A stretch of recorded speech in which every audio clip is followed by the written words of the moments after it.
আরজিকর হসপিটালে নারকীয় ঘটনার কথা আর কারোর অজানা নয়। গোটা রাজ্য তথা গোটা দেশে ছড়িয়ে পড়েছে এই ঘটনার রেশ। এটি আমাদের রাজ্যের দুঃখের, লজ্জার, অপমানের একটি ঘটনা। আর তার থেকে বড় লজ্জার বিষয় কি জানো? এখানে দোষীদের শাস্তি নয়, তাদের লোকানোর চেষ্টা করা হচ্ছে।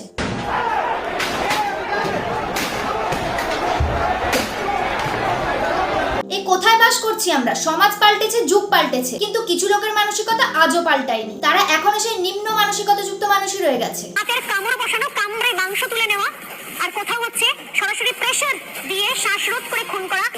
কি হলে দু চোখ থেকে রক্তক্ষরণ হতে পারে, মুখ দিয়ে রক্তক্ষরণ হয়, যৌনাঙ্গ দিয়ে রক্তক্ষরণ হয়, যৌনাঙ্গে আটকে দেওয়া হয় মাথার চুলের ক্লিপ। তোরা কি মানুষ? মান আর হুঁশ দুটোর একটাও তো নেই। শুধু নিজের বাড়ির মা বোনদের সম্মান করব, প্রোটেক্ট করব, আর অন্যের বাড়ির মহিলারা তোদের কাছে ভোগ্যপণ্য। লজ্জা করে না তোদের?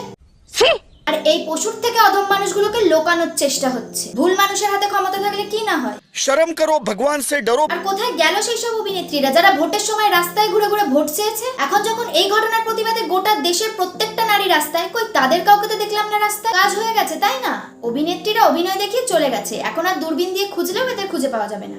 এমনকি হাতের আঙুলের নখ উপরে নেওয়া হয়, মাথা থেকে পা পর্যন্ত। আমরা সূত্র মোতাবেক জানতে পারি প্রায় 100-এরও উপর নাকি শুধুমাত্র ডিপ কামড় যাকে বলে, সেই দাঁতের কামড়ের চিহ্ন রয়েছে।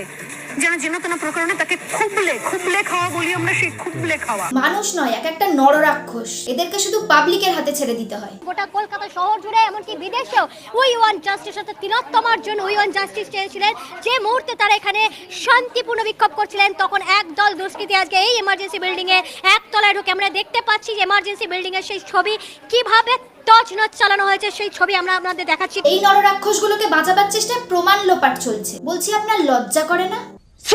এইসব পাবলিককে ছেড়ে দিলে এরা আবারও নিজেদের লালসার শিকার বানাবে কোনো নিরীহ মহিলাকে। তাই আমরা চাই এই অপরাধের অবিলম্বে বিচার করা হোক, অপরাধীরা শাস্তি পাক। হ্যাঁ, আমরা তাকে বাঁচাতে পারিনি, কিন্তু সে যেন ন্যায় বিচার পায় সেটা আমরা প্রত্যেকটা সাধারণ মানুষ নিশ্চিত করব।